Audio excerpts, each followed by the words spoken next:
c'est un chemin d'apprentissage et de découverte, chose qui est importante. Et c'est également un chemin de dialogue et de respect. Un jour, nous regardions une émission sur un reportage, ça devait être sur la Lune ou sur la Doue. On était sur notre canapé. Et le sujet était sur les chemins de Compostelle. Et dans ce reportage, ce qui m'avait frappé, en fait, c'est qu'il y avait un aveugle qui faisait le chemin avec une canne. Et sur sa canne, il y avait un GPS. Et je me suis dit, si lui pouvait le faire, il n'y a aucune raison que moi je ne puisse pas le faire.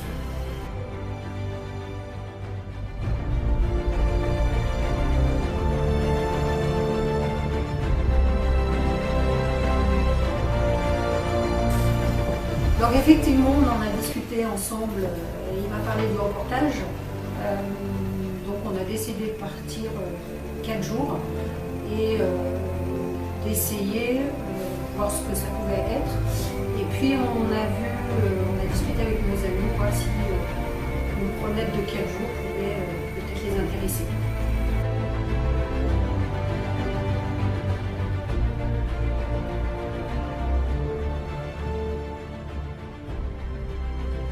Effectivement, Nadine et Didier nous ont parlé de leurs ambitions de faire ce chemin de Compostelle. Nous avons tout de suite été motivés et c'est vrai que se présenter un pont de 4 jours, donc on s'est dit pourquoi pas.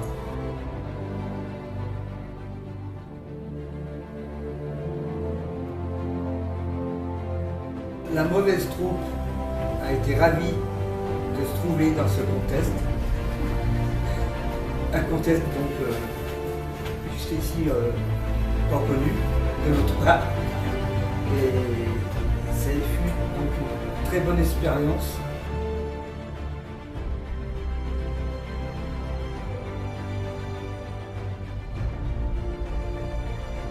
Notre Compostelle, c'est quelque chose que ça me traînait dans la tête depuis plusieurs années.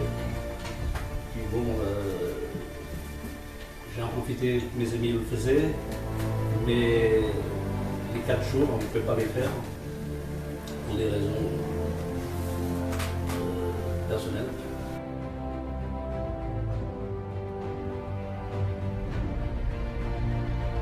C'est vrai que les 4 jours, je voulais bien les faire, mais on ne pouvait pas parce qu'on avait les petits-enfants.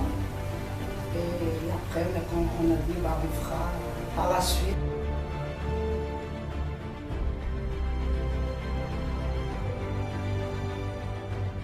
C'est donc le 7 mai au soir que les 4 futurs pèlerins arrivent au Puy-en-Velay, ville de départ de la voie Podiensis ou encore appelée la voie du Puy. Ils passent la nuit à la maison Saint-François, un gîte d'étape accueillant les pèlerins en chemin vers Compostelle, situé dans le quartier historique du Puy-en-Velay, sur les hauteurs, une maison tenue par les sœurs franciscaines. Après le petit déjeuner, ils assistent à la messe de 7 h du matin, messe suivie par des dizaines de pèlerins souhaitant recevoir la bénédiction avant d'affronter l'inconnu qui les attend. Les intentions de prière aux pèlerins qui viennent ici et qui vous confient leurs intentions de prière, car ils ont une grande confiance dans la démarche que vous faites. C'est très beau. Alors n'hésitez pas à prendre une intention de prière. Une étrange sensation d'être là avec autant de personnes, de suivre une messe sans bruit, d'attendre cette fameuse bénédiction et de partir vers l'inconnu.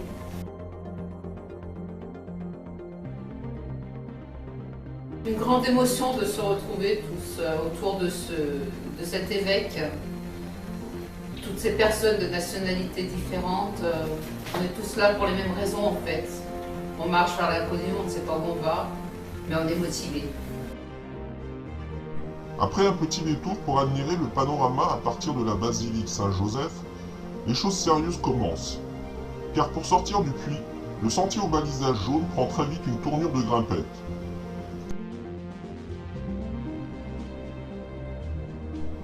L'arrivée sur Saint-Privat d'Allier sera une vraie délivrance pour nos 4 pèlerins.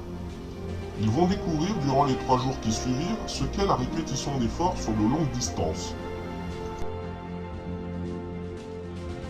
C'est la première fois qu'on enchaînait tant de kilomètres sur plusieurs jours d'efforts avec un sac sur le dos.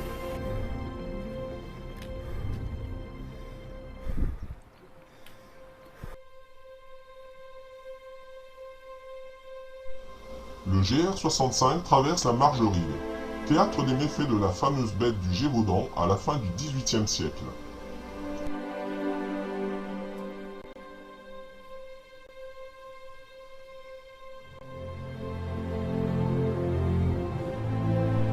C'est aussi l'arrivée des premières ampoules.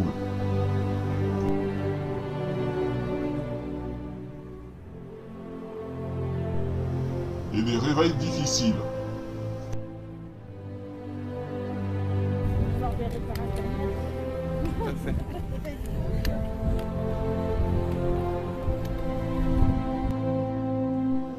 À l'arrivée sur Aumont, c'est avec un sentiment partagé que nos pèlerins laissent le chemin aux portes de l'Aubrac. Content d'avoir fini cette première partie, mais aussi pressé de revenir pour poursuivre cette aventure humaine.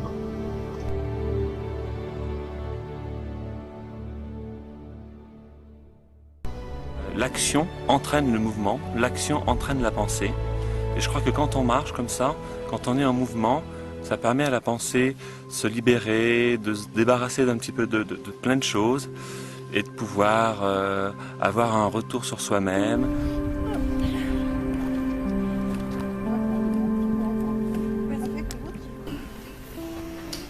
Après avoir vu les images, photos de la première partie, donc début de l'aventure à partir de Aubrac. Tu vas mourir de soif.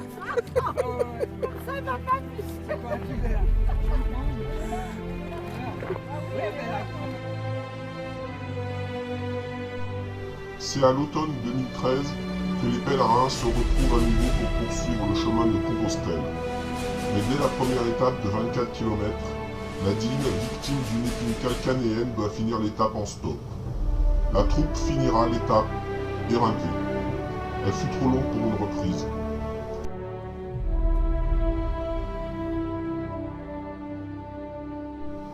L'étape nazminale Aubrac-Saint-Chély fait partie des 7 tronçons classés par l'UNESCO sur la Via Podensis. Cette étape les mènera à Aubrac, qui indéniablement marque un moment fort sur le chemin du pèlerin. La domerie d'Aubrac a gardé quelques bâtiments, dont la tour des Anglais, haute de 30 mètres. Ce donjon fut construit en 1353. Sa cloche Maria, appelée la cloche des perdus, sonnait durant les longues heures de neige et de brouillard pour amener les pèlerins égarés.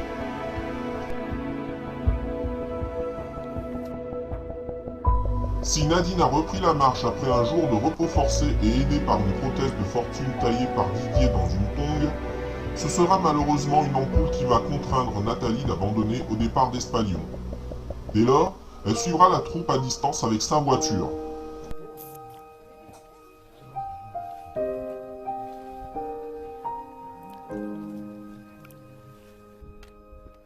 Le clou de la journée sera, bien entendu, la visite de Conques. Ce village médiéval tout particulièrement conservé est une œuvre admirable, avec son incontournable abbatiale Sainte-Foy et son tympan représentant le jugement dernier.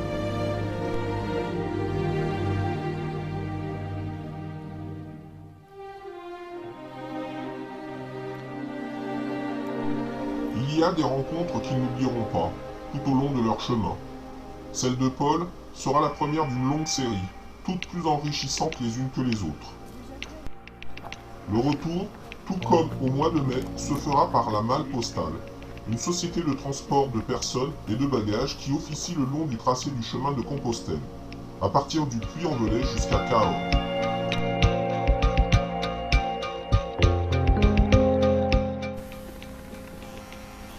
Très vite, nous nous sommes rendus compte qu'il fallait que l'on change de standing pour l'hébergement, sinon financièrement nous n'allions pas tenir. C'est pour ça que lors de la deuxième partie, on a décidé d'aller dans les gîtes communes. Suite de l'aventure, donc deuxième partie. Cette fois-ci avec la toile de tente, donc le sac plus lourd, moins confortable pour dormir dans la toile. C'est donc avec leur tente sur le dos que les pèlerins entament cette troisième partie, allant de Figeac à Eauze, en passant par Rocamadour.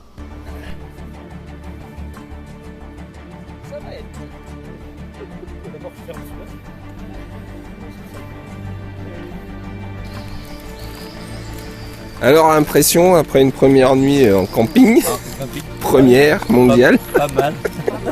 Un peu mal au dos. Mal au dos. Sac couchage, ok. Toile de tente, impeccable. Mais matelas, au revoir. Ma première nuit en toile de tente, j'avais très peur des bruits, tout, mais alors c'était formidable. Qu'est-ce qu'on a pu rigoler à faire? Une autre manière de réduire les frais d'hébergement est de faire halte chez les donativos. Ce sont des hébergements pour pèlerins tenus par des hospitaliers bénévoles. Les dons des pèlerins servant à l'entretien du gîte et au repas des pèlerins suivants. Au donativo de Grama, ils rencontreront Marie, qui a décidé d'aller sur la cité de Rocamadour avant de reprendre le GR65 à partir de Figeac. Rocamadour. La cité sacrée est agrippée à la falaise dans une superposition de maisons et de chapelles. Du château qui couronne cette audacieuse construction se dessine un apic de quelques 150 mètres au fond duquel serpente le ruisseau de l'Alzou. Sur le chemin de Saint-Jacques-de-Compostelle, la basilique Saint-Sauveur et la crypte Saint-Amadour, classées au patrimoine mondial de l'UNESCO, s'offrent aux visiteurs une fois gravis les 216 marches de l'escalier des pèlerins.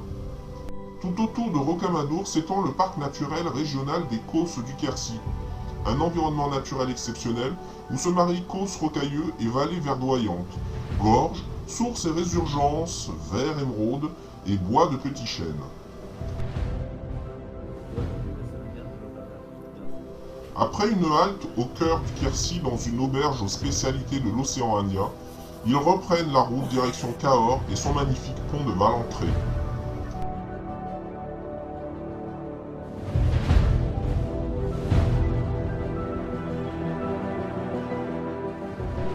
Le GR65 poursuit son cours en traversant successivement les villes de Moissac, Auvillard,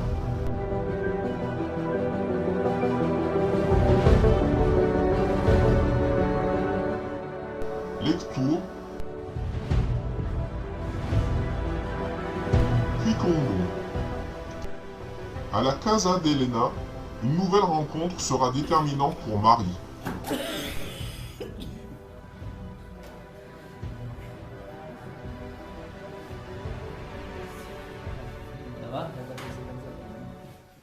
C'est Gandalf encore. Il n'a pas la barbe blanche encore, mais c'est Gandalf.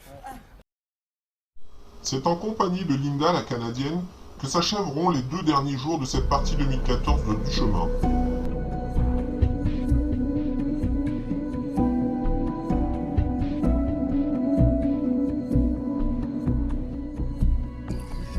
Oh, t'es venu un abbé, un curé de...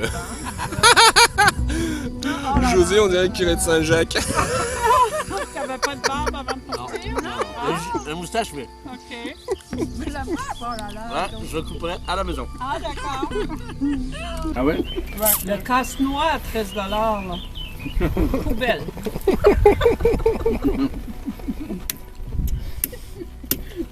T'as acheté un casse-noix à 13 $? On lui a offert. On l'a offert, oui. Merci. Casse-noix à 13 $. Et alors? Ben, avant de partir, il a brisé. Ah, tout de suite? D'accord. Ben, j'ai pensé, il faudra que je m'achète un autre casse-noix. Et celui-là, il ne casse pas. Au cœur de l'Armagnac, la dernière étape 2014 se fera jusqu'à l'arrivée à Eauze sous une pluie battante. Et la personne que je vais rencontrer à un moment X, à un moment donné, qui va me donner, avec qui je vais discuter, qui va me donner une réponse à une de mes questions que je me pose, dont elle ignore tout et à laquelle elle me donne une réponse. Et c'est déjà arrivé ça. Et c'est déjà arrivé. Voilà. Ça, c'est voilà, ça le chemin.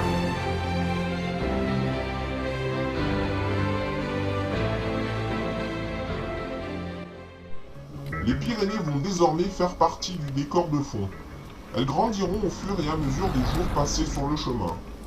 À Aire-sur-la-Dour, la halte à l'étape du jour sera riche en informations pratiques.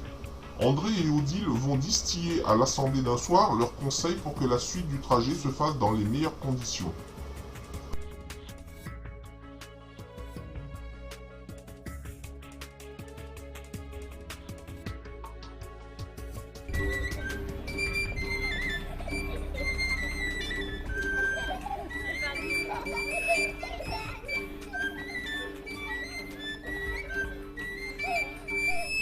La halte passée au gîte communal de Miramont sera le début d'un chassé-croisé entre plusieurs groupes de pèlerins qui vont se retrouver, puis se perdre de vue, puis se retrouver encore, tout au long du chemin. Ce sera entre autres le cas de Guy le Marseillais ou encore du couple d'Américains.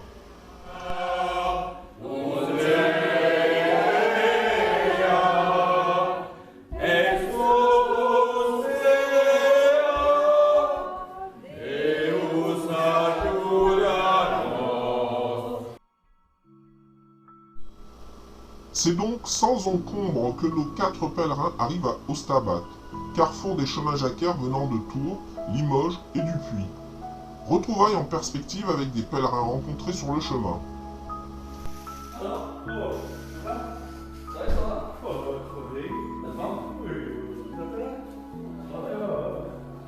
Toujours les mêmes Toujours les mêmes, c'est la même vague. L'ascension des Pyrénées est une étape redoutée par tous les pèlerins qui commencent leur chemin de Saint-Jean-Pied-de-Port. Les pèlerins entreront dans la ville par la porte Saint-Jacques, ouverte dans les remparts du XVe siècle, et pourront arpenter la rue de la Citadelle dominée par la forteresse et bordée de vieilles maisons en rang serré. La montée sur Roncevaux est assez difficile, aussi bien en distance qu'en altitude. Donc on a décidé de couper une étape, de faire une étape plus courte jusqu'à Cayola.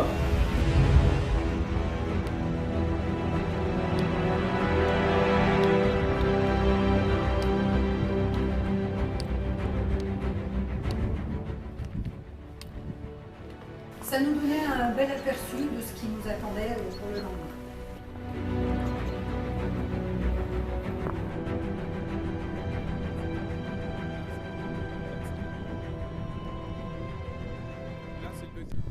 Si le départ s'est fait dans le brouillard, ce sera un ciel dégagé qui accompagnera nos pèlerins vers le sommet. Malgré l'altitude et le souffle du vent, très vite les différentes couches de vêtements vont laisser place aux manches courtes, tant l'effort réchauffait les corps. Le brouillard reviendra pour leur souhaiter la bienvenue en Espagne, au passage de la stèle frontalière.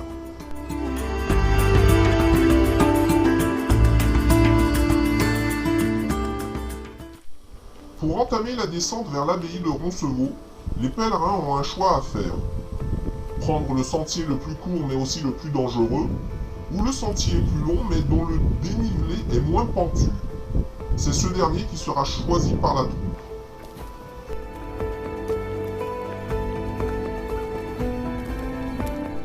La collégiale royale de Roncevaux est un édifice religieux qui constitue une importante étape du pèlerinage de Saint-Jacques de Compostelle.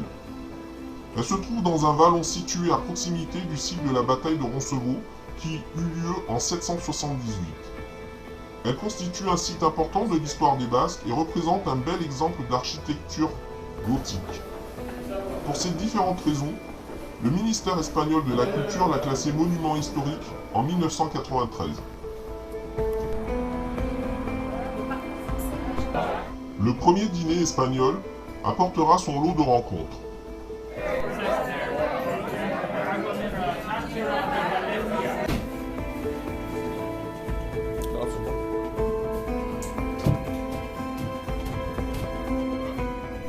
Afin que la première étape espagnole soit inoubliable, elle se déroulera sous la pluie. La traversée de Pamplune se fera en bus jusqu'au gîte communal situé en plein centre-ville. Ce sera l'occasion pour les pèlerins de se transformer en touristes le temps d'un après-midi. Visite de la cathédrale, flâner dans les ruelles très animées de la ville et goûter aux premières tapas, appelées plutôt pinchos dans cette région d'Espagne.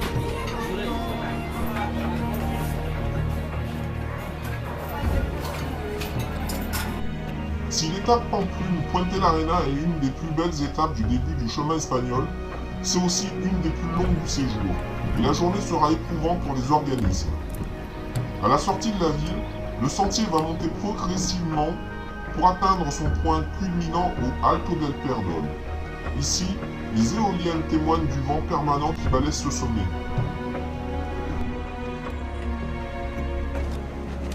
Donde se cruza el camino del viento. Là où le chemin du vent croise celui des étoiles.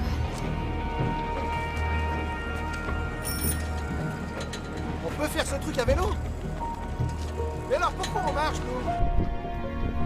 Les 10 km qui séparent le Perdón de l'arrivée à Puente-la-Reina paraîtront interminables. Donc après une montée assez difficile, on a rencontré un commercial qui nous a proposé un gîte à Puente-la-Reina, qui nous a proposé de descendre les sacs de Nadine et de Marie. Finalement, on a bien fait puisque nous, on a été logés en baguette.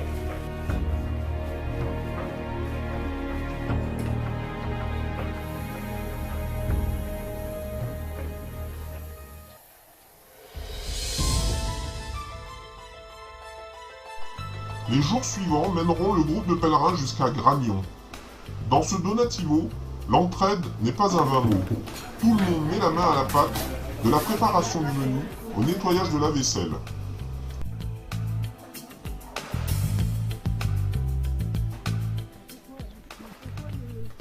L'arrivée sur San Juan de Ortega, au lieu de pèlerinage sur le chemin de Compostelle, laissera aux 4 pèlerins un souvenir indélébile.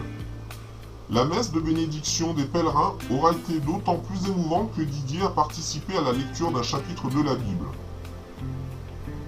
La croix de San Juan de Ortega sera remise à la fin de l'office à tous les pèlerins ayant assisté à la messe.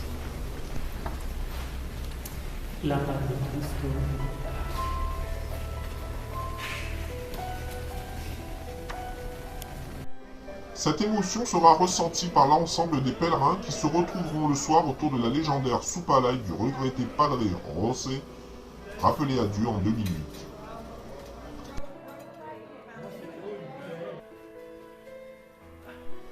Plus de 3 semaines d'accumulation d'efforts finit par peser sur les organismes.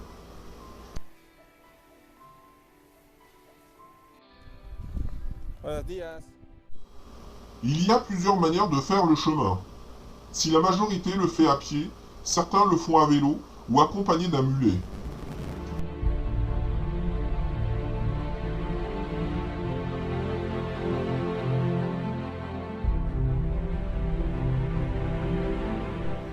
C'est aussi en bus que s'effectuera la traversée de Burgos jusqu'à sa cathédrale qui se trouve à 2 pas du gîte communal.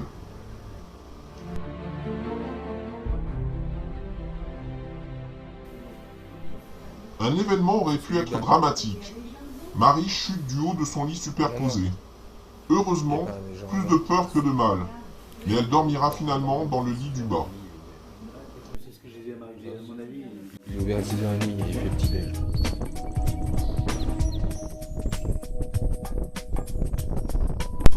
La fatigue accumulée sur les 4 semaines n'épargnera pas non plus Nadine le dernier matin à Hornillos del Camino.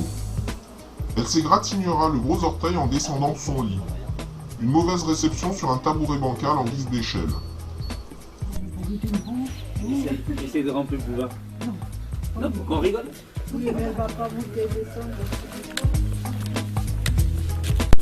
C'est donc soutenue par le bras de son mari et en sandales que Nadine finira cette partie du chemin jusqu'à Castro Reriz.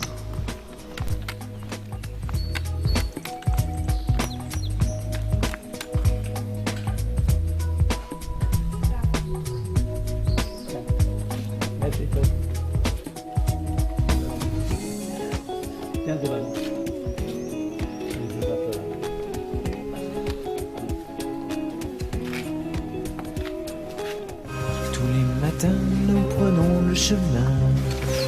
Tous les matins, nous allons plus loin.